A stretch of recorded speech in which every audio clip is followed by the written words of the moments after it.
आपने कब सोचा था कि आपको भाजपा में ही रहना चाहिए? इसके पीछे की वजह क्या थी? बसपा की सरकार, फिर समाजवादी पार्टी की सरकार, फिर बसपा की सरकार।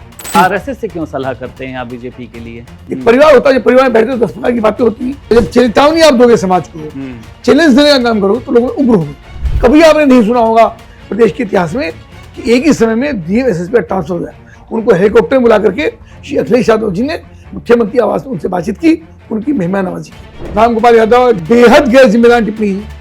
क्या सैनिक में कोई जाति की बात कर सकता है? ये जगदीश देवड़ा क्या कह रहे थे? इस प्रकार की बयानबाजी नहीं है। इंजीनियर करने के बाद, IT करने के बाद वो सफाई कर्मी के लिए नौकरी ढूंढ रहा है।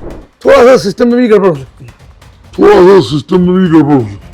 मैं बात करूंगा इस बात के ऊपर, मैं इस बात के ऊपर बात करूंगा। जो काम करना नहीं चाहता उसके लिए कोई रोजगार नहीं। जब क्रिकेट के मैदान में कपिल देव आए, उस समय 10th क्लास में पढ़ता। DNA उत्तर प्रदेश की राजनीति में आ चुका है। ये बहुत ही निंदनीय है, बहुत ही भत्सनीय है, बहुत ही गैर जिम्मेदार है। लोग आपका नाम सुनते के साथ ही टीवी बंद कर दें, इतनी बुरी दशा आज अखिलेश जी के बयान से हुई है। उसके विदेश मंत्री ने ये बयान दिया कि हमने पाकिस्तान को बताया कि हम आपके ऊपर हमला करने जा रहे हैं। क्या मैं जो डोभाल हैं, मैं उनसे विद्वान हूँ क्या? नहीं, वहाँ पे सड़कें सब सही हो गई हैं, सड़कें, लाइटें सही हैं वहाँ पर। सड़कें बनना टूटना सतत प्रक्रिया है। हिंदुस्तान के अंदर बड़ी संख्या में लोग वेजिटेरियन, तो कुछ लोगों ने अपनी दुकानें चलाने के लिए हिंदू देवी देवताओं के नाम से अपनी दुकानों के नाम रख लिए। एक बार बयानबाजी हमारे देश के खिलाफ, समाज को तोड़ने के खिलाफ, हिंदू मुस्लिम को लड़ाने के खिलाफ कभी नहीं हुआ। नमस्कार, आप देख रहे हैं भारत समाचार का डिजिटल पेज और मैं हूं आपके साथ संदीप खेर। इस चर्चा में सभी तरीके के सवाल पूछे जाते हैं जो जनता से जुड़े होते हैं, शिक्षा से जुड़े होते हैं, रोजगार से जुड़े होते हैं। और आज की चर्चा हमारी बहुत खास है क्योंकि आज हमारी चर्चा में हमारे मेहमान हैं, उत्तर प्रदेश सरकार में मंत्री हैं कपिल देव अग्रवाल। स्वागत है सर बहुत बहुत आपका भारत समाचार पे। नमस्कार। तो सबसे पहले तो जो एक अमूमन सवाल होता है हर एक पॉलिटिशियन से कि भारतीय जनता पार्टी को ही आपने क्यों चुना? क्योंकि जैसा मैंने आपसे चर्चा में बातचीत करी कि 2002 में आपने अपना पहला चुनाव लड़ा, नहीं जीत पाए किसी कारणवश, लेकिन आपने कब सोचा था कि आपको भाजपा में ही रहना चाहिए? इसके पीछे की वजह क्या थी? देखिए, सर्वप्रथम मैं समाचार भारत का धन्यवाद करता हूं कि आपने मुझे श्रोताओं के साथ मिलने का, बात करने का अवसर दिया। और मैं मूल रूप से छात्र जीवन से, यानी बचपन से राष्ट्रीय स्वयंसेवक संघ के संपर्क में आया। शाखा जाते जाते बहुत सारे काम करने का अवसर मिला, कई प्रकार के दायित्व, मंडल स्तर पे, शाखा स्तर पे, नगर स्तर पे और फिर जिला स्तर पे। और उसी के नाते राम जन्मभूमि का आंदोलन भी हमारे मुजफ्फरनगर से ही शुरू हुआ 1983 में। जी। पूज्य विजय कौशल जी महाराज जिसमें संत हैं, उससे हमारे संघ के प्रचारक थे। और उन्होंने ही मुजफ्फर, यानी देश की आज़ादी के बाद पहला राम जन्मभूमि आंदोलन मुजफ्फरनगर से शुरू हुआ। और बड़ा विशाल एक मुजफ्फर में हुआ। हम छोटे थे पर हमको वहाँ थोड़ा बहुत सेवा करने का मौका मिला। तो धीरे धीरे वहीं से सब संतों का प्रवचन, राष्ट्र भावना, राष्ट्र के प्रति प्रेम, जो संघ की शाखाओं पर गीत होते हैं, उनके कारण से राष्ट्र के प्रति एक श्रद्धा, राष्ट्र के प्रति समर्पण, उस संघ में जो प्रेरणा मिलती है कि मैं नहीं तू ही, यानी मेरा कुछ नहीं है जो मुझे राष्ट्र का है, उस प्रेरणा से प्रेरित होकर के 2002 में पहली बार भारतीय जनता पार्टी ने मुझको चुनाव लड़ने का अवसर दिया। मैं वहाँ नहीं जीत पाया, थोड़ी वोटों से, लगभग 5000 वोटों से पराजित हुए। लेकिन लगातार परिश्रम करते रहे, जनता के बीच में जाते रहे, जनता से अटूट संबंध रहा, संपर्क रहा, बहुत संघर्ष किया। बसपा की सरकार, फिर समाजवादी पार्टी की सरकार, फिर बसपा की सरकार, इस सरकार लगातार अलटती पलटती रही। अच्छा, भाजपा और आरएसएस में आपने जैसे ये कहा कि आरएसएस में पहले जाते हैं फिर भाजपा में आते हैं, क्या ऐसा जरूरी होता है कि ज्यादातर लोग जो है वो आरएसएस से सीधे भाजपा में आ जाते हैं? क्या पहले तो आप लोग कहते हैं कि आरएसएस जो है वो एक अलग तरीके का दल है, अपनी उसकी एक विचारधारा संघ पहले भी ऐसा ही था, आज भी ऐसा ही है। 1925 में परम पूज्य डॉक्टर केशवराव बलिराम हेडगेवार जी ने संघ की स्थापना करने का काम किया। एक ही मंत्र था कि राष्ट्र के लिए समर्पित एक समाज का संगठन करना, हिंदू समाज का संगठन करना, जिसके मन में अपने परिवार के साथ साथ राष्ट्र के प्रति अगाध श्रद्धा हो, प्रेम हो, समर्पण हो और संघर्ष करने का मादा हो। क्या भाजपा के जो भी निर्णय होते हैं, राजनीतिक निर्णय, उनमें आरएसएस का भी किसी तरीके का इंटरफेरेंस होता है? कुछ नहीं होता। आरएसएस आप ये कह सकते हो एक तरीके हमारा मातृ संगठन है, यानी बड़ा संगठन, यानी एक बड़ा परिवार, मुखिया। लेकिन ऐसा नहीं होता जैसे हम भी मान लो हैं तो हम सारी सलाह अपने पिताजी से नहीं करते हैं। अब तो संयोग से मेरे पिताजी नहीं, पर ऐसा नहीं होता। पर कभी कोई दिक्कत आती है, कोई बात पर सलाह कर लेते हैं। तो जैसे बड़ों का सम्मान, बड़ों का सलाह होती है, उतना होता है। भारतीय जनता पार्टी इंडिपेंडेंट संगठन। आप आरएसएस से सलाह करते हैं? भारतीय जनता पार्टी इंडिपेंडेंट संगठन है, स्वतंत्र संगठन है। संघ अपना काम करता है, भाजपा अपना काम करती है, लेकिन परिवार के मुखिया होने के नाते कभी आवश्यकता पड़ती है आरएसएस तो बातचीत करते हैं। आपको लगता है आरएसएस जो है वो बीजेपी के पिता के रूप में काम करता है? आपने कहा ना कि अगर कोई दिक्कत होती परिवार में हम अपने पिता से बात कर लेते हैं। परिवार का एक मुखिया है तो उस नाते कभी कभी बातचीत होती है, पर ऐसा नहीं है कि वो गाइड करे, ऐसा नहीं होता है। हमको दिशा निर्देश से ऐसा भी नहीं। आरएसएस से क्यों सलाह करते हैं आप बीजेपी के लिए? एक परिवार है, परिवार के साथ सलाह नहीं करते। एक परिवार होता है, जब परिवार में बैठते तो 10 प्रकार की बातें होती हैं। बातें मित्रों में भी होती है, घर में भी होती है। टिकटों के वितरण को लेकर ऐसा कभी कुछ किसी को मंत्री बनाना है, किसी को विधायक टिकटों के वितरण में कोई हस्तक्षेप संघ का कभी होता नहीं। बीजेपी इंडिपेंडेंट बॉडी है, स्वतंत्र संगठन है। हमारे 10 करोड़ सदस्य बीजेपी के हैं। बीजेपी आज पूरे देश और दुनिया के सामने, पूरी मजबूती के सामने आज दुनिया की सबसे बड़ी पार्टी भारतीय जनता पार्टी है। सर्वाधिक सांसद, सर्वाधिक विधायक भारतीय जनता पार्टी के पास है और भाजपा इंडिपेंडेंट संगठन। अच्छा, मुजफ्फरनगर जो एक दंगा हुआ था उसमें आपका नाम बहुत प्रमुखता से आया। हाईकोर्ट ने एक बार आपको लेकर जो है उन्होंने वो भी जारी किया कि आप तारीखों में सुनवाई में जाते नहीं थे। क्या वजह है, किस तरीके से आपकी उसमें भूमिका? देखिए, समाजवादी पार्टी की सरकार थी और हमने राम जन्मभूमि का आंदोलन भी देखा है। वहां पर भी जो मंदिर की बात करेगा, जो सरकार पर दबाव बनाएगा, सरकार से डिमांड करेगा, उन मुकदमे कायम होंगे, वो जेल में जाएगा। श्री मुलायम सिंह यादव जी तत्कालीन मुख्यमंत्री, उन्होंने कहा कि परंदावी पर नहीं मार सकता अयोध्या के अंदर। तो लोगों ने आंदोलन किया। जब चेतावनी आप दोगे समाज को, चैलेंज देने का काम करोगे तो लोग उग्र हो गए। और राम जन्मभूमि का मतलब पॉलिटिकल मुद्दा नहीं था, हम सबकी आस्था का, हम सबकी प्रेरणा का, हम सबके जीवन से जुड़ा हुआ विषय है। हम जन्म से भगवान राम की जय जयकार करते आ रहे हैं, सबकी भावना उनके साथ जुड़ी थी। भगवान राम का मंदिर बनना चाहिए अपने ही देश में, अपने ही तीर्थों के लिए, अपने ही भगवान राम के लिए हमको संघर्ष करना पड़ा, लड़ना पड़ा। ये भी हमारा दुर्भाग्य था। उसी के कारण से ये सब चीज हुई। और समाजवादी पार्टी की वृत्ति, ये मनोवृत्ति हमेशा तुष्टीकरण की रही। मुस्लिम तुष्टीकरण के केंद्रित करके उन्होंने हमेशा हिंदुओं का उत्पीड़न करने का काम किया। उसी क्रम में 2013 में समाजवादी पार्टी की सरकार थी और मुजफ्फरनगर में एक बेटी का मान सम्मान बचाने के लिए दो नौजवान अपनी बहन के समाज झगड़ा कर बैठे, भाई तुम्हारी बेटी को, हमारी बहन को क्यों छेड़ती हो। ऑन स्पॉट उन नौजवानों का वहां पे कत्ल हुआ। कत्ल होने के कारण दंगा हुआ, दंगा होने के कारण गिरफ्तारियां हुई, फिर आंदोलन हुआ।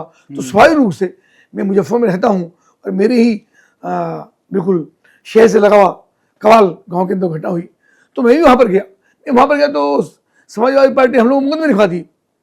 तत्कालीन उसी रात को वहां के डीएम एसएसपी उसी रात को जिन्होंने हत्यारों को गिरफ्तार करने, महत्वपूर्ण बात मैं आपसे कर रहा हूँ, जिस रात को तत्कालीन एसएसपी डीएम ने हत्यारों को मैं खून के कपड़ों के उनके घर से उनको गिरफ्तार करने का काम किया, उसी रात को डीएम एसएसपी, कभी आपने नहीं सुना होगा प्रदेश के इतिहास में कि एक ही समय में डीएम एसएसपी का ट्रांसफर हुआ है। बहुत बड़ा कोई मामला होता तभी शब्द विकास होता, पर डीएम एसएसपी एक साथ कोटा उसी समय। यानी आपने गिरफ्तारी क्यों कर ली, आप गिरफ्तारी नहीं करनी चाहिए थी। और तत्कालीन वहां के मौलाना हैं, उनको हेलीकॉप्टर में बुला करके श्री अखिलेश यादव जी ने मुख्यमंत्री आवास में उनसे बातचीत की, उनकी मेहमान नवाजी की। वहां के तत्कालीन मंत्री, तत्कालीन सांसद वो लगातार सौदेबाजी करते रहे और मुख्यमंत्री को गुमराह करते रहे और मुख्यमंत्री उनसे गुमराह होते रहे। उसके कारण से जन आक्रोश के कारण से वहां पर दंगा हुआ। यानी समाजवादी पार्टी सरकार में जब आम व्यक्ति को दबाने का काम हुआ, दंगाइयों को संरक्षण और जो सरकार से ईमानदारी से न्याय की मांग कर रहे थे उन लोगों को दमन करने का काम हुआ। उनके ट्रैक्टर नहरों में डाल दिए गए, उन पर लाठीचार्ज हुआ, उन पर गोलियां चलाई गई। तो उसकी प्रतिक्रिया में फिर वहां पे दंगा होता है और 100 लोग उसके अंदर मौत के शिकार हुए। अच्छा, ये जो रामगोपाल यादव का आप बयान सुन रहे हैं, उन्होंने भूमिका सिंह को लेकर उनकी जाति बताई और भी कई कांग्रेस सेना पे इस तरीके की टीका टिप्पणी आपको? बेहद रामगोपाल यादव एक जिम्मेदार पॉलिटिकल लीडर है, बेहद गैर जिम्मेदार टिप्पणी है। क्या सैनिक में कोई जाति की बात कर सकता है?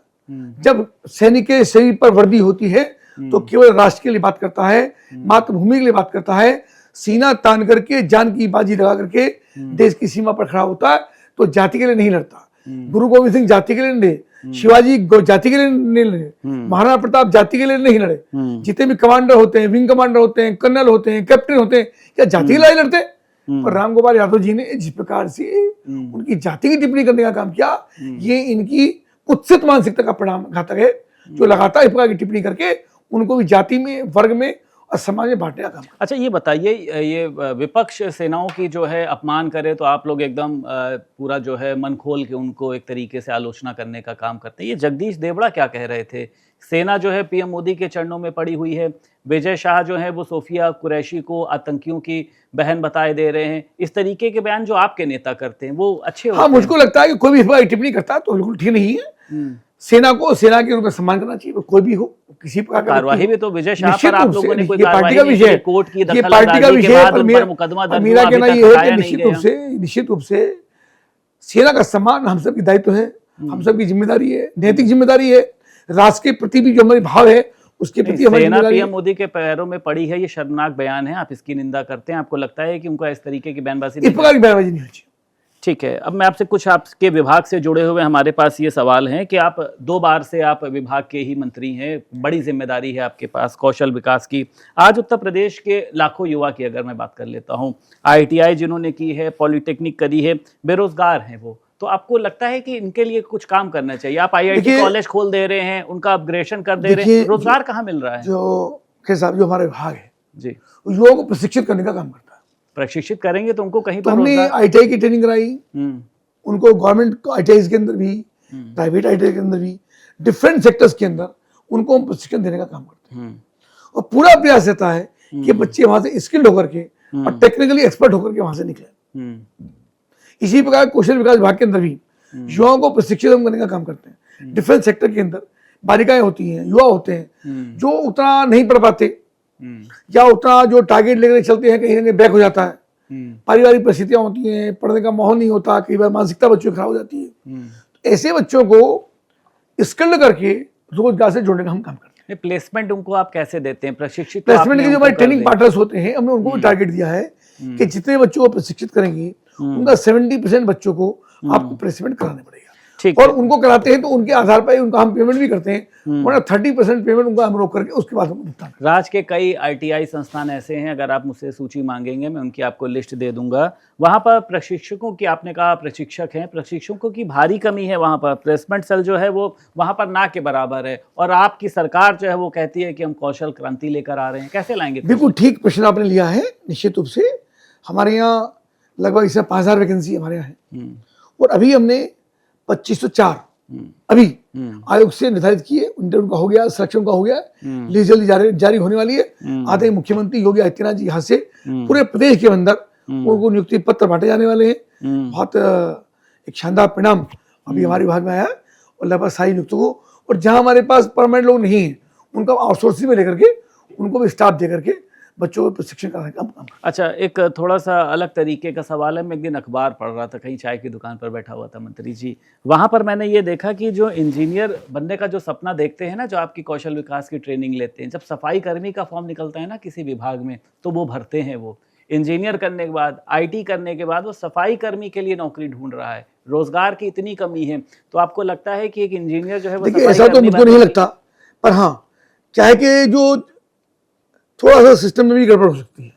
जो तो सिस्टम तो आपका है इस समय, तो केंद्र में आपका है, प्रदेश में आपका, तो आप विपक्ष पे सवाल ही नहीं उठा सकते हैं। तो जो चीजें सिस्टम में गड़बड़ी है, इस बात को जिन चीजों को जिस क्वालिफिकेशन के आधार, जैसे हमारे सफाई कर्मी की आपने बात की, तो सफाई कर्मी की मैक्सिमम भी क्वालिफिकेशन होनी चाहिए कि सफाई छोड़ के चला जाएगा, वो काम नहीं करेगा, वो हो सकता है किसी नाराजगी कारण से फॉर्म भर रहा हो। सफाई कर्मी की क्या योग्यता होती है? हाई स्कूल, इंटर के लिए होता है, तो इंजीनियर। ऐसा नहीं कि वो इंजीनियर डॉक्टर उसका फॉर्म भरे, ये भी ठीक नहीं है। अगर जैसा आपने कहा, मुझे जानकारी नहीं है उसकी, पर अगर किसी ने फॉर्म भरा तो नहीं भरना चाहिए, और उसके ऊपर ये लगना चाहिए कि मैक्सिमम या मिनिमम, मिनिमम की भी लिमिट होगी, कम से 8वीं पास हो शायद, मुझे जानकारी नहीं है, पर अगर मैक्सिमम की है तो इंटर पास हो। इससे ज्यादा, जैसे कई बार बैंक में कर्मचारी होते हैं, बैंक में एक बार भर्ती थी, तो बैंक की भर्ती बैंक में लिखा कि इंटर से अधिक पास आउट हमको नहीं चाहिए, क्योंकि इंटर से अधिक पास आउट होगा तो नौकरी छोड़ के चला जाएगा, तो कहीं और भी अप्लाई करता रहेगा। तो उनको चूंकि प्योन की भर्ती करनी थी, तो इंटरमीडिएट उन्होंने वो मांगी। तो मेरा ये सुझाव रहेगा निश्चित रूप से, मैं बात करूंगा सिस्टम की कमी की मैं बात करूंगा इस बात के ऊपर, मैं इस बात के ऊपर बात करूंगा हाँ। कि जहां ऐसा आवश्यकता पड़ती है और चीज़ों को ठीक करने की, उसको हम एक बार संबंधित विभाग के अधिकारियों से बात करेंगे। सिस्टम में कमी है, इस बात को मानते हैं? कमी का विषय नहीं है, विषय ये है कि चीज़ों को, उन लोगों को जो बहुत अधिक क्वालिफाइड लोग हैं उनको वहां पे नहीं आना चाहिए, ये व्यवस्था ये तो पढ़ने वाले छात्र हो गए। मैं आपके सिस्टम की बात कर रहा हूँ, आपके विभाग के सिस्टम की। आपने कहा कि कुछ सिस्टम में हमारी कमी नहीं, हमने ये कहा जो चीजें जिनकी जो क्वालिफिकेशन है उस क्वालिफिकेशन के आधार पर उनका जो नौकरियां निकलती हैं, मौका मिलता है सर्विस करने का, प्राइवेट सेक्टर में तो, गवर्नमेंट सेक्टर में तो, जो बेसिक उनकी क्वालिफिकेशन है वो, और मैक्सिमम क्वालिफिकेशन, चूंकि वो आदमी, जैसे फॉर एग्जाम्पल मैं आपसे बात करता हूँ, मान लो एक लड़का IAS का एग्जाम दे रहा है, यानी सिविल सर्विस का एग्जाम भी दे रहा है, और वो लेखपाल का भी एग्जाम दे रहा है, तो दे तो सकता है, क्योंकि लेखपाल की क्वालिफिकेशन इंटरमीडिएट होती है और उसकी ग्रेजुएशन होती है, वो जो केवल एक डिग्री का फर्क है, ज्यादा फर्क नहीं। पर लेखपाल करने वाला जो व्यक्ति लेखपाल में सिलेक्शन हो जाएगा, फिर वो कहीं ना कहीं, और वो IAS की तैयारी भी करा, सिविल सर्विस की तैयारी भी करा, और बाई दिन उसका सिलेक्शन हो जाता है, तो नौकरी छोड़ेगा। तो नौकरी छोड़ने का मतलब उसकी एक वैकेंसी खराब होगी, और खराब होने के बाद वो जगह कब भरेगी, कब फिलअप होगी। तो चीजों का बाइफर्केशन अगर हो तो ठीक है। अच्छा, देश की समस्या मुझे लगता है कि सबसे बड़ी देखिए जो है वो बेरोजगारी है। आपके पास विभाग है, आपके विभाग की ऐसी कौन सी योजनाएं हैं जो छात्रों को, युवाओं को आत्मनिर्भर बनाने का काम कर रही है, जिसके माध्यम से वो एक अगला स्टेप उठा सकते हैं? देखिए, दीनदयाल उपाध्याय ग्रामीण विकास योजना, उसमें हम युवाओं को ऑन स्पॉट, यानी अंडर वन रूफ, उनको हम ट्रेनिंग कराने का काम करते हैं। और जिस जिस सेक्टर में इंडस्ट्री की डिमांड होती है, वैसे वो ट्रेनिंग कराना, उनको रोजगार से जोड़ना। एक हमारा फ्लेक्सी सिस्टम, फ्लेक्सी सिस्टम में इंडस्ट्री के लोगों को बुला करके उनसे MOU हम साइन करके उनके अनुरूप ही बच्चों को तैयार कराते हैं। एग्जाम्पल दे सकता हूँ कि हमने मान लो रेमंड से हमारा कॉन्टेक्ट हुआ, या हमारा मारुति से हुआ, या महिंद्रा से हुआ, या टाटा से हुआ, तो वो कंपनी अपने युवाओं को लेकर के मार्केट से उनको सर्च करके और अपने अनुसार बच्चों को ट्रेनिंग देने का काम करती है, और फिर उनको वहीं पे जॉब देने का काम करती है। तो मान लो मारुति ने कोई काम सिखाया बच्चों को, तो मारुति मान लो हमारे 500 बच्चे या 1000 बच्चे या 2000 बच्चे एंगेज किए, और लगा के 2000 बच्चे और बच गए, वो एंगेज नहीं हो पा रहे, तो उनकी जॉब उसी सेक्टर के किसी और कंपनी में, महिंद्रा में, टाटा में, इशूशी में, किसी और कंपनी के अंदर लगती है। यानी टेक्निकल लोगों को हम उसी प्रकार की ट्रेनिंग देने का काम करते हैं, और वे बच्चे आगे जाके उनका भविष्य। मैं एक बात इसमें कहना चाहूंगा केवल आपसे, जो काम करना नहीं चाहता उसके लिए कोई रोजगार नहीं। जो काम सीखना चाहता है, अगर उसने काम सीखा है, मैं जिम्मेदारी से बात कह सकता हूँ कि वो नौजवान या युवती हो, बेटी हो हमारी, वो खाली नहीं रह सकती। अच्छा, मैंने देखा बेहद काम है, काम की अपार संभावना देश के अंदर, प्रदेश के अंदर है, तो जो काम नहीं सीखा, केवल सर्टिफिकेट लिया, काम से मन चुराया, तो उन लोगों के लिए दिक्कत है। बीटेक करने वाले छात्रों की मैं बात बता रहा हूँ। एक मित्र हैं हमारे, गोरखपुर में रहते हैं, वो कहते हैं कहीं और नौकरी मिल जाए, बीटेक करने का तो कोई फ़ायदा नहीं हो रहा। आज घर में जो है मात्र 6000 रुपये लेकर वो किसी ऑनलाइन कंपनी के साथ काम कर रहे हैं। तो ऐसे कैसे फ्यूचर संभलेगा? अगर आप लोग जो प्लेसमेंट देते भी हैं, मुझे नहीं पता आप वहाँ पर कितनी देर रुकते हैं, जो प्लेसमेंट के आप लोग मेला लगाते हैं, वहाँ पर जब आप लोग चले जाते हैं, 8000 रुपये कहीं पर मिल रहा है, कहीं पर 10,000 मिल रहा है, कहीं पर 12,000 मिल रहा है, वो भी कहाँ मिल रहा है, कलकत्ता और ना जाने कहाँ पर। तो इतने कम पैसे में युवा कैसे काम करेगा, कैसे जुड़ेगा? दोनों बातें वाइस वर्सा है कि जब हम, एक तो मिनिमम उसका 12,000 रुपये कहा गया है कि 12,000 रुपये से कम वेतन उसका नहीं होना चाहिए। एक बात आते हैं, मुख्यमंत्री ने भी अभी उनके वेतन बात की है, उसका बजट के अंदर प्रस्ताव आएगा, और मिनिमम 18,000 रुपये मुख्यमंत्री करने वाले। अब उसको अनाउंस नहीं हुआ, और मुख्यमंत्री ने उसकी चर्चा की थी। और दूसरा विषय ये कि जो बच्चे बाहर जाते हैं, तो बाहर जाने का मतलब होता है कि जो कंपनी वहां पे आई है तो अपने हिसाब से उसको नौकरी देती है। बच्चों को लगता है कि बाकी बात ठीक है कि उसके 15,000 की 18,000 की नौकरी लगती है, तो उसके लिए, उसके परिवार के लिए थोड़ा मुश्किल है। पर अगर वो 6 महीने मन में लगा काम कर ले, तो मुश्किल समय को भी निकाल ले, और मन लगा इंडस्ट्री में काम, और 6 महीने सर्टिफिकेट उसके पास हो जाता है, एक्सपीरियंस उसके पास हो जाता है, तो व्यक्ति आराम से 25-30 हज़ार रुपये का आदमी बन जाता है। क्योंकि एक्सपीरियंस बहुत जरूरी है। कोई भी व्यक्ति, आज मैं भी किसी जॉब के लिए जाऊंगा तो मुझसे तुरंत पूछेगा आप क्या जानते हो, ये नहीं पूछता पढ़े हुए कितने हो, आप जानते क्या हो, क्या टेक्निकल हब आपके पास है, क्या आपके पास स्किल है, कौन सी चीज के आप एक्सपर्ट हैं। तो जब जाके तब व्यक्ति आदमी सकता है मेरे आदमी काम का है या नहीं। केवल आपने इंटरमीडिएट कर लिया, आपने केवल बीकॉम कर लिया, वो पर्याप्त नहीं है जब तक आपके हाथ में कोई स्किल ना हो। दूसरी बार आप मंत्री हैं, तो आप अपने विभाग की क्या मॉनिटरिंग करते हैं कि जो भी सेक्टर हैं उसमें किस तरीके से अधिकारी उन पर काम करते हैं? 27 तक आप ऐसा कौन सा बदलाव करने जा रहे हैं जो युवाओं के लिए गेम चेंजर के रूप में साबित होगा? याद किया जाएगा कि कपिल देव अग्रवाल, आप, मैं चाहता हूं आप तीसरी बार भी मंत्री बने, जो याद किया जाएगा कि कपिल देव अग्रवाल ने इतने युवाओं को जो है वो आगे बढ़ाने का काम किया। एक बहुत बड़ा काम, चैलेंजिंग काम हमारे विभाग में हुआ है। हमने टाटा के साथ एमओयू करके टाटा से CSR फंड में लगभग 8,000 करोड़ रुपया पूरे प्रदेश में किसी विभाग में नहीं हुआ, हमारे हुआ। और हमने पूरे प्रदेश की करीब 293 ITI हमारी हैं, उनमें से 225 ITI को हमने डेवलप कर दिया और कर रहे हैं। 150 अपग्रेड हुई है, बाकी 62 पे काम चल रहा है। एक बड़ा काम प्रदेश के अंदर हुआ। आप कहीं जाइए, मैं जिम्मेदारी बात कर सकता हूं। मशीनें तो आज भी उसमें वहीं पर पुरानी है, वहां पर इंटरनेट की जो है वहां पर नहीं सर, आप आइए, मैं आपको विजिट कराता हूँ। आप लखनऊ में चलिए, हम आपको विजिट कराते हैं। नई तकनीकी एक शानदार AC पूरा हॉल, उसके अंदर नई तकनीकी मशीनें ड्रोन पर हैं, इलेक्ट्रिक व्हीकल्स के ऊपर हैं, प्लम्बिंग के ऊपर हैं, 3D प्रिंटिंग पे हैं, और डिफरेंट टाइप के बहुत सारे सेक्टर्स हैं जो आज लेटेस्ट टेक्नोलॉजी जो इंडस्ट्री की डिमांड है, उन इंडस्ट्री की डिमांड के अनुसार हम बच्चों को ट्रेनिंग देने का काम कर रहे हैं। आप जाइए, आपको देखकर अच्छा लगेगा, और उससे बच्चे बहुत आकर्षित भी हो रहे हैं और काफी बड़ी संख्या बच्चे हमारे में लगातार। अच्छा, मुजफ्फरनगर में आप पद पर हैं एक, वहाँ की अगर जो हम दैनिक समस्याएं देखते हैं या जो आम जनता से जुड़ी हुई समस्याएं हैं, सड़कें बहुत ख़राब हैं, बिजली की दिक्कत है, आपकी बयानबाजी तो मैंने देखी है, आप हर एक मुद्दे पर बहुत खुलकर बोलते हैं। मुजफ्फरनगर के लिए आपका क्या स्टैंड है कि वहाँ का जो मुजफ्फरनगर में अपनी विधानसभा क्षेत्र के अंदर काफी सारे काम किए। नहीं, वहाँ पे सड़कें सब सही हो गई हैं, सड़कें, लाइटें सही हैं वहाँ पर? देखिए, सड़कें बनना टूटना सतत प्रक्रिया है। जैसे आदि प्रतिदिन भोजन करता है, अगले दिन फिर उसको भोजन चाहिए, तो सड़कें बनना, सड़कों की तो सरकार एक वो तय करती है ना, हाँ, कि 5 साल चलनी चाहिए। 5 साल की लाइफ होती है, पर जो सड़क आज बनी, कल कोई और बनी, परसों कोई और बनी, जो पहले बनी वो सड़क टूटेगी।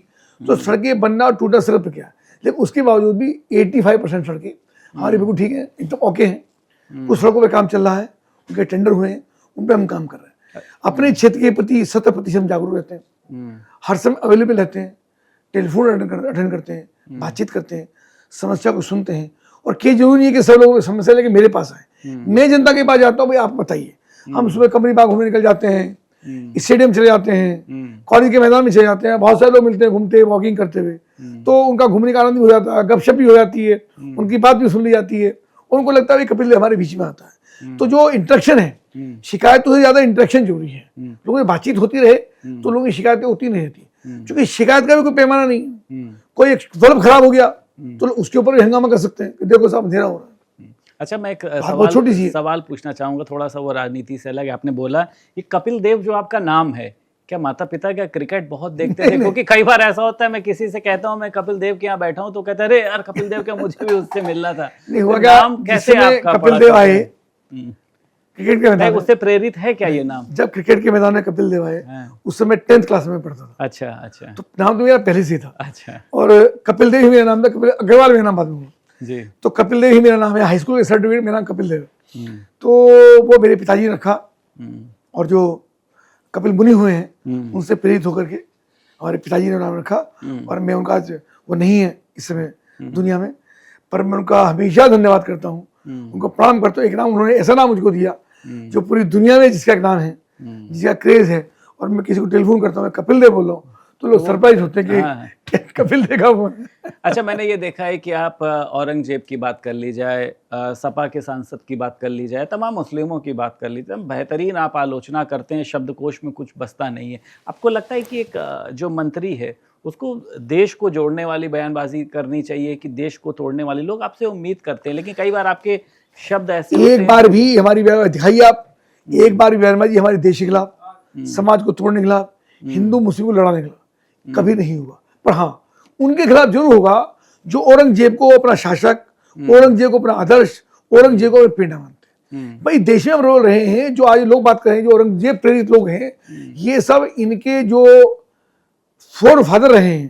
पूर्वज रहे, वे सब हिंदू रहे। अच्छा, ये क्यों कहा जाता है कि मंत्रियों की चलती नहीं है इस सरकार में? ऐसा मुजफ्फरनगर में किसने कहा? आपने मुजफ्फरनगर में एक मुद्दा उठाया था, मैं याद दिला दे रहा हूँ आपको। आपने ये कहा था कि वहाँ पर जो है कांवड़ यात्रा निकले या जो भी निकले, वहाँ पर दुकानों पर नाम पड़े होने चाहिए। कई लोग जो हैं वो दूसरे समुदाय या दूसरे धर्म का नाम लिख लेते हैं, होते वो दूसरे समुदाय के। इस पर कितना पालन हुआ? इस पर तो विवाद बढ़ इसमें गया तो था। कोई विवाद का विषय नहीं है भाई। देखिए, हिंदुस्तान के अंदर बड़ी संख्या में लोग वेजिटेरियन हैं जो नॉनवेज नहीं खाते हैं, और जो नहीं खाते हैं उनका धर्म, उनका भोजन किसी भी रूप में अपवित्र हो तो बात भोजन की नहीं है। उनकी पूरा एक कष्ट जो उनको मानसिक रूप से होता है, वो शब्दों में उसकी अभिव्यक्ति नहीं हो सकती।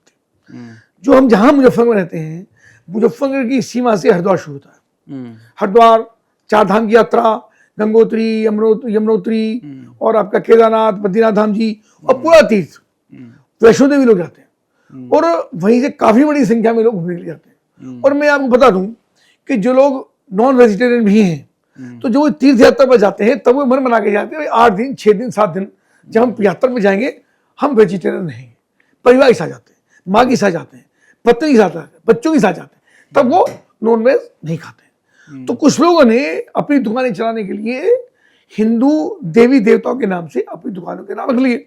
मान लो दिया गणेश भोजनालय, तो कोई व्यक्ति सामान्य जो कहीं से आ रहा है, कोई आ रहा है आपका बॉम्बे से, कोई आ रहा है मान लो दिल्ली से, कोई आ रहा है जयपुर से, तो गणेश जी का नाम सुनकर स्वाभाविक सोचा भाई किसी अच्छे पवित्र ढाबे के अंदर हो। हिंदू मुस्लिम का विषय नहीं, वो रुका, अच्छा बाद में पता लगा ऐसा वहां तो मीट बन रहा है, वहां तो नॉन वेज बन रहा है, तमाम लड़ाई होती है, झगड़ा होता है। तो हमने ये कहा कि कावड़ मार्ग भी होता है, चाहे कावड़ हो चाहे कावड़ ना चल रही हो, तो केवल वो लोग अपना जो नॉन वेज बनाते हैं उसमें लिखें, अपना नाम लिखें, अपना लाइसेंस नंबर डालें, और दुकान का नाम डाल के लिखें कि हमारे यहाँ नॉन वेज मिलता है। तो खाने वाला खाएगा, नहीं खाएगा नहीं खाएगा, विवाद का विषय नहीं होगा। इसे तो अच्छा है, ये तो हिंदू मुस्लिम सद्भाव का एक शानदार प्रतीक है कि किसी प्रकार का विवाद ना हो। जो वो जाता है फिर टेलीफोन करेगा या बुलाएगा, तो उद्दंडी लोग होते हैं, कुछ कोई भी आ सकता है, उद्दंडी हो, छोटी बात हुई, झगड़ा हुआ, हॉट टॉक हुई, झगड़ा हो गया, फिर पता झगड़े की कोई लिमिट नहीं होती। तो ये तो अच्छा है, एक सांप्रदायिक सद्भाव के लिए एक अच्छा है, अच्छा फॉर्मूला है कि सब दुकानदार अपनी अपनी दुकानों पर अपना मोटा शुभ नाम लिखे, वेजिटेरियन वेजिटेरियन लिखे और नॉन वेजिटेरियन नॉन वेजिटेरियन लिखे, इनको क्या आपत्ति नहीं। इसको आपने आगे कंटिन्यू कराया, इसको बीच में इस पर चला लगातार चल रहा है लगातार, ठीक है, चलता रहेगा। अच्छा, एक और सवाल है मेरा आपसे। ये जो डीएनए उत्तर प्रदेश की राजनीति में आ चुका है, शुरुआत हालांकि आप ही की पार्टी के नेता की तरफ से की गई है, उसमें अखिलेश यादव ने कहा कि डिप्टी सीएम ब्रिजेश पाठक हमारा डीएनए पूछते थे, उनका डीएनए क्या है? तो आप इसको किस तरीके से देखते हैं कि उत्तर प्रदेश की राजनीति की जो मानसिकता है वो किधर जा रही है? और नेता कोई भी हो, आपकी पार्टी का हो, उनकी पार्टी का हो, आखिर ये डीएनए को तो कुछ भी कहना मुझे लगता है कि उस नेता के पूरे परिवार या पुरखों को जो है एक तरीके से, देखिए मुझको लगता है इस प्रकार की बातें नहीं होनी चाहिए राजनीति में। जिस बार टीका टिप्पणी या संसदीय भाषा का इस्तेमाल, और जिस प्रकार से विशेष रूप से श्री अखिलेश यादव जी ने जिन शब्दों का इस्तेमाल किया, जिन स्थानों को पिन पॉइंट करने का काम किया, ये बहुत ही निंदनीय है, बहुत ही भत्सनीय है, बहुत ही गैर जिम्मेदार है। ये चीजें लिख करके आप क्या संदेश देना चाहते हो अपनी पार्टी के लोगों को, समाज को, और अगर टीवी चैनल पर चलता है तो श्रोताओं को, दर्शकों को आप क्या कहना चाहते हैं? यानी लोग आपका नाम सुनते के साथ ही टीवी बंद कर दें, इतनी बुरी दुर्दशा आज अखिलेश जी के बयान से हुई है। तो मुझको लगता है नहीं होना चाहिए था, और बहुत गैर जिम्मेदार है, और वो किसी को भी नहीं करना चाहिए ये बात। अच्छा, पहलगाम आतंकी हमले को लेने के बाद आपकी सरकार ने ऑपरेशन सिंदूर चलाया, बताया गया कि पाकिस्तान में हम घुसे, हमने तमाम तरीके से लोगों को मारा, लेकिन लोग आज भी कह रहे हैं कि पीओके क्यों नहीं ले लिया? ये तो एक बहुत अच्छा मौका था पीओके को लेने का, क्यों छोड़ दिया? क्या आप लोग अमेरिका के डोनाल्ड ट्रंप से जो है डर गए, उन्होंने मध्यस्थता कराई? भारत और पाकिस्तान के बीच में मध्यस्थता कराने के लिए डोनाल्ड ट्रंप की क्या? देखिए मुझको लगता है कि इतने बड़े जो प्रोग्राम चला है ऑपरेशन सिंदूर का, जिस प्रकार से हमारी सेनाओं ने पाकिस्तान के घर में घुस करके आतंकवादी अड्डे पिन पॉइंट करके ध्वस्त करने का काम किया। आतंकवादी, आपके विदेश मंत्री ने बयान दिया कि हमने पाकिस्तान को बताया कि हम आपके ऊपर हमला करने जा रहे हैं, तो ये तो मतलब चीटिंग है, कांग्रेस कह रही है, ये कौन करता है? कांग्रेस के जवाब, मेरी बात सुनिए आप जी। तो मुझको लगता है जो लोग इस काम को देख रहे हैं, हम तो केवल टिप्पणी करने का काम करते हैं, हम केवल टीवी समाचार पत्रों में देखते हैं। जो लोग कर रहे हैं, क्या मैं जो डोभाल हैं मैं उनसे विद्वान हूं क्या? जो गृह मंत्री हैं, जो रक्षा मंत्री हैं, जो प्रधानमंत्री हैं, जो हमारे तीनों सेनाओं के नायक हैं, क्या हम उनसे होशियार है? क्या हमारा माइंडसेट उनसे बड़ा है? क्या हमको मेरे जैसे किसी व्यक्ति को या किसी भी अन्य व्यक्ति को उन पर टिप्पणी करने का अधिकार है? कोई भी व्यक्ति आजकल सोशल मीडिया का जमाना है, कोई कुछ भी लिख देता है। अरे जो लोग आज सीमा पर खड़े हैं, डटे हैं, जिनकी जिम्मेदारी है, जो सारा एक मूवमेंट चला रहे हैं, तो उनको उनके ऊपर भरोसा नहीं है। इसका मतलब देश के रक्षा मंत्री पर, देश के गृह मंत्री पर, देश के प्रधानमंत्री पर, जिन्होंने पहले चेतावनी देकर कहा था कि ये आतंकवादियों को वो हशम करेंगे कि पुश्ते इनकी याद रखेंगे, और वो करके दिखाया, और इतने कम समय में करके, उन पर आप भरोसा नहीं कर रहे। देश के तीनों राष्ट्राध्यक्ष, जो सेना अध्यक्ष हमारे ये, जो किसी पार्टी के नहीं, किसी सामाजिक संगठन के नहीं, वो केवल देश के हैं, क्या जो निर्णय ले रहे हैं, क्या उनके पर हमको टिप्पणी करने का अधिकार है? तो ये जो तुच्छ मानसिकता के लोग हैं, ये गैर जिम्मेदार टिप्पणी कर रहे हैं। उनको केवल फेसबुक, सोशल मीडिया, भाषणबाजी के अलावा कुछ आता नहीं है। हमको अपनी सेना पर, अपने निर्णायक मंडल पर हमको टिप्पणी नहीं करनी चाहिए। हमको भरोसा करना चाहिए, जब वक्त आएगा तो पीओके भी लेंगे, छोड़ेंगे नहीं, पर आज ही लेना चाहिए था। ये विषय आज का नहीं है, जब समय आएगा तब उसका निर्णय होगा। एक सबसे ज़रूरी सवाल है और आखिरी सवाल है, क्योंकि समय बढ़ता जा रहा है। आप आज देश के युवाओं को भारत समाचार के मंच के माध्यम से क्या भरोसा दिलाना चाहेंगे कि ये जो स्किल डेवलपमेंट है, ये सिर्फ एक योजना नहीं है, बल्कि उनके भविष्य की गारंटी भी है। सरकार इस पर काम भी कर रही है और आगे चल के उनको अवसर भी देगी। देखिए, आदरणीय प्रधानमंत्री जी ने और आदरणीय मुख्यमंत्री ने एक बड़ा फार्मूला हमको दिया। पढ़ाई करते करते भी आप इंजीनियर बने, आप बीटेक करें, एमटेक करें, पीएचडी करें, साइंटिस्ट बने, कुछ और बने, पायलट बने, पर आपको पढ़ाई के साथ साथ ही आपको हुनरमंद होना चाहिए। जब हम प्राइमरी तैयारी करते हैं, हम 11th में होते हैं, 12th में होते हैं, हम कंपटीशन की तैयारी करते होते हैं, तो हमारा 2 लाख बच्चे एग्जाम देते हैं, उनमें सेलेक्ट होते हैं मतलब 5,000 बच्चे, तो बाकी बच्चों का क्या है? तो प्रधानमंत्री ने कहा कि स्किल्ड बच्चों के हाथ में हुनर, उस काम को हम कर रहे हैं। और हुनर वो केवल नौकरी के लिए नहीं, हुनर उसकी जीवन पद्धति है।